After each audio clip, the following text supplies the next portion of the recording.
Pusaka Pangeran Diponegoro telah dikembalikan dari Belanda setelah ratusan tahun menghilang. Ini ceritanya.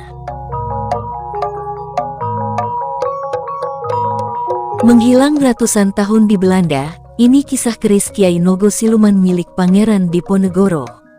Keris Kanjeng Kiai Nogo Siluman merupakan keris milik Pangeran Diponegoro, selain keris Kanjeng Kiai Ageng Bondoyudo.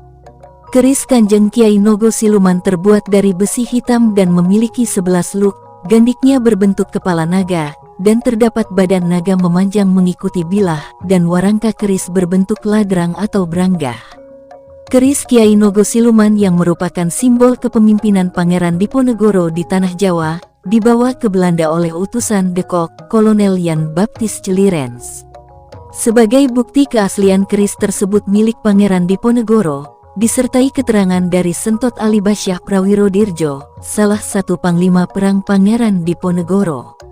Pengiriman keris Kiai Nogo Siluman tersebut terekam dalam korespondensi antara De Sekretaris van Staat dengan Direktur Jenderal van het Departement voor Waterstaat, Nationalengiverheid en Kolonies antara tanggal 11 sampai 15 Januari tahun 1831. Keris itu kemudian disimpan di Kabinet Kerajaan untuk Barang Antik atau Koninklijk Kabinet van Zelfsamheden di Den Haag.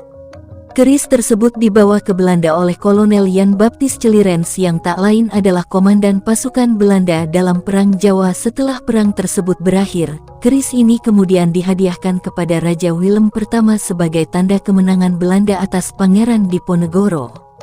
Keris itu sendiri baru saja dikembalikan ke pemerintah Indonesia setelah sebelumnya selama hampir 2 abad digenggam pemerintah Belanda. Sebelum dipulangkan, keris Kiai Naga Siluman ini telah puluhan tahun dicari lewat sejumlah penelitian.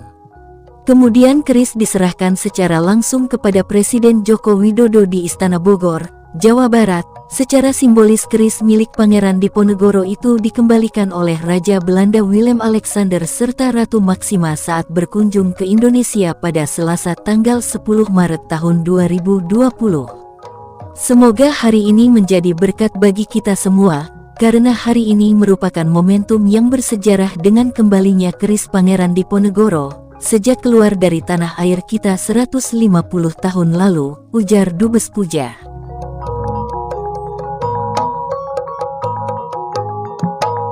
Itulah pusaka keris dari Pangeran Diponegoro, pahlawan Yogyakarta yang ikut mengusir penjajah di muka bumi ini. Selanjutnya kita bahas lagi tentang sejarah pahlawan kita, matur nuwun.